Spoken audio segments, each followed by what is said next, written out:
শুকান আমৰ আচাৰ বনাবৰ কাৰণে মই ইয়াত 2 কেজি আম একদম সৰুকৈ কাটি লৈছোঁ। সৰুকৈ কাটি ইয়াৰ ভিতৰত যিটো আঠি থাকে, আমঠু যিটো থাকে, সেইটো আঁতৰাই দিছোঁ। এতিয়া ইয়াত দি দিছোঁ আৰু চাইজটো মই এনেকুৱা কৰিছোঁ। এয়া মই এদিন ৰ'দত শুকুৱাম, এদিনতে শুকাই যাব। যদি ভাল ৰ'দ পায় এদিনতে শুকাই যাব। প্ৰচেছটো দেখুৱাই দিলোঁ শুকান আমৰ আচাৰ কেনেকৈ কৰে। ইয়াত মই নিমখ দিছোঁ, হালধি দিছোঁ।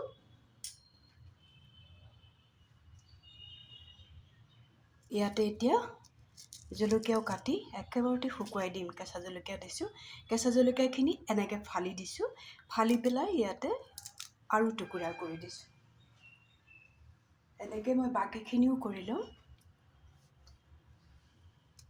এনেকৈ দুটুকুৰাকৈও দিয়া যায়, এনে সৰুকৈও কাটি দিয়া যায়। সৰুকৈ কাটি দিলে বেছি ভাল হয়। আমি খাবৰ সময়ত গোটেই জলকীয়াটোতো নলওঁ, সেইকাৰণে হয়তো সৰু এটুকুৰা ল'ম। সেইকাৰণে আমি এনেকৈ কাটি দিয়াটোৱেই বেছি ভাল হ'ব। লোকচানো নহ'ব। নহ'লে আধা টুকুৰা ল'ম, আধা টুকুৰা খাম, আধা টুকুৰা পেলাই দিম, মোৰ খাটনিখিনি এনেই যাব। সেইকাৰণে এনেকৈ কাটি দিব। মই যেনেকৈ কাটিছোঁ তেনেকৈয়ে কাটিব আৰু এইটো প্ৰচেছতে আচাৰটো ৰেডি কৰিব। এনেকৈ মই গোটেইখিনি কাটি ল'ম। এতিয়া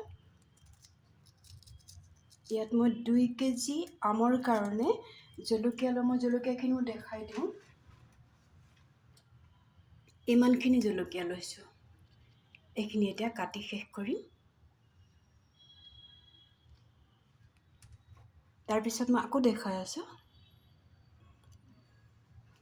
কিছুমান জলকীয়া এনেকৈও কাটি দিছোঁ। আমৰ এইটো শুকান আচাৰ বুলি কিয় কৈছোঁ, ইয়াত তেল নামমাত্ৰহে দিয়া হ'ব। পিছৰ প্ৰচেছখিনিও মই দেখুৱাই দিম। এতিয়া মই এইখিনি ৰ'দত শুকুৱাম। এনেকৈও কিছু জলকীয়া কাটি দিছোঁ। আধাখিনি জলকীয়া মই ফালি দিছিলোঁ। এনেকৈ কাটি দিলেও একো নহ'ব।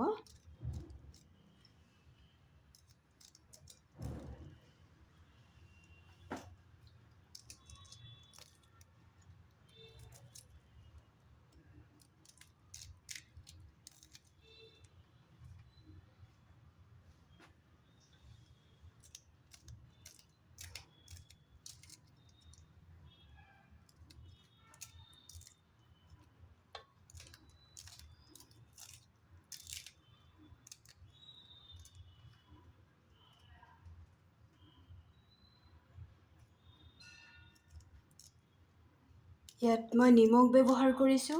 এটা পেকেটত যিমানখিনি নিমখ থাকে তাৰ আধাখিনিয়ে মই ব্যৱহাৰ কৰিছোঁ। আধা কেজি পেকেটৰ মই 1 পোৱাই ব্যৱহাৰ কৰিছোঁ।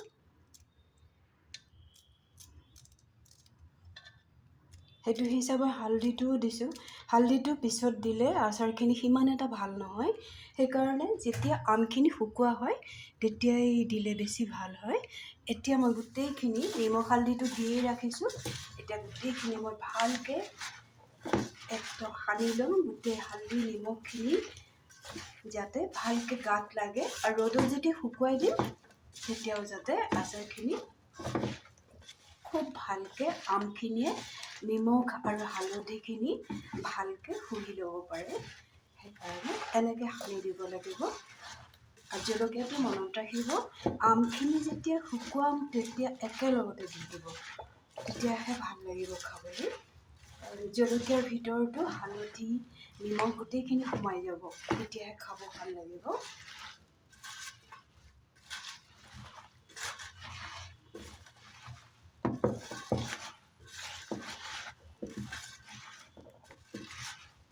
একদম মই যেনেকৈ দেখাই দিছোঁ যে এনেকৈয়ে কৰিব, কিন্তু এতিয়া আচাৰ বহুত দিন টিকি থাকে।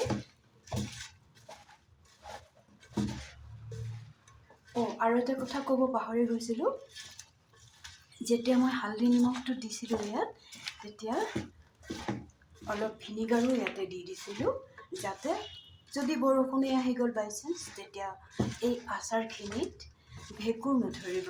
দুদিন যদি এনেও পৰি থাকে, যদি বৰষুণ বতৰ হৈ গ'ল তেতিয়াতো শুকুৱাব নোৱাৰিম।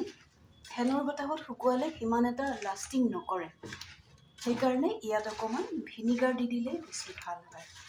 এতিয়া গোটেইখিনি সানি ল'লোঁ।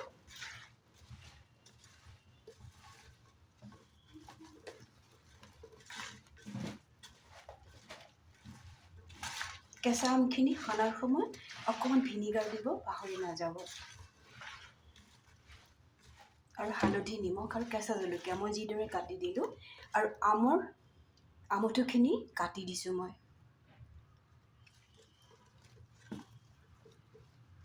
এতিয়া মই 5 মিনিটমান ঢাকি থ'ম। ঢাকি ৰখা 5 মিনিট হৈ গ'ল। এতিয়া এই পাচিটোতে মই চাকি ল'ম। আমখিনি ইয়াতে ঢালি দিম। চচপেনটো আঁতৰাই লওঁ। ইয়াৰ তলতে এখন থাল দি লওঁ। যিখিনি পানী ইয়াৰ পৰা ওলাই যাব। এতিয়া আমখিনি ইয়াতে ঢালি দিম।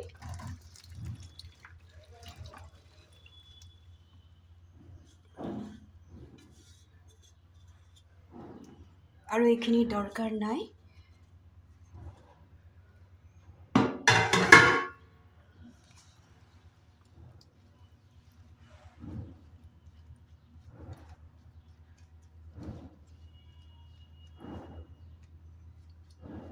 এতিয়া এইখিনি মই ভালকৈ ৰ'দত শুকুৱাম। ৰ'দত শুকুৱাৰ প্ৰচেছটোতো কৈয়ে দিলোঁ, কিয় ভিনিগাৰ দিছোঁ। হঠাৎ হয়তো বৰষুণ আহি যাব পাৰে, কাৰণ এতিয়া বৰষুণৰ দিন, চব জেগাতেই বৰষুণ হৈ আছে। তেতিয়া বৰষুণ আহি গ'লে আমি আমখিনি আনি ঘৰত থ'বলগীয়া হয়। ফেনৰ বতাহত আমি এইটো শুকুওৱা বহুতে দেখুৱাই, তেনেকৈ মই চাই আছোঁ, কিন্তু তেনেকৈ লাষ্টিং নকৰে। তেনেকৈ কেতিয়াও ভুলতো নকৰিব। ফেনৰ বতাহত শুকুৱাই পেলাই ভুলতো নকৰিব, ৰ'দতেই দিব। সেইটো কাৰণত নষ্ট নহ'বলৈ অলপ ভিনিগাৰ ব্যৱহাৰ কৰিব। কেঁচা অৱস্থাতে ভিনিগাৰ ব্যৱহাৰ কৰিলে আমখিনি নষ্ট হৈ নাযায়। এতিয়া ইয়াৰ পৰা আস্তে আস্তে যিখিনি অলাগতিয়াল পানী, এইখিনি ওলাই যাব। অলপ ইয়াত হালধি পানীও গৈছে, তাতে কোনো অসুবিধা নাই। আৰু এবাৰ দি থওঁ, তাৰপিছত মই ৰ'দত দিম। পিছত আচাৰখিনি বনোৱাৰ সময়ত সেইটো মই ছেকেণ্ড ষ্টেপটো দেখুৱাই দিম। এইটো হৈছে প্ৰথম ষ্টেপটো।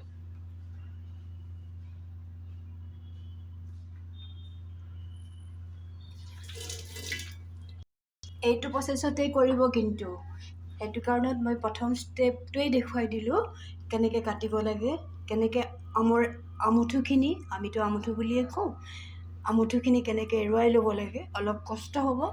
আৰু পিচটো একেবাৰেই সৰু কৰিব। হালধি, নিমখ আৰু লগতে অকণমান ভিনিগাৰ আৰু কেঁচা জলকীয়াবিলাক সৰু সৰুকৈ কাটি দিব, নহ'লে দুফালকৈ ফালি দিব।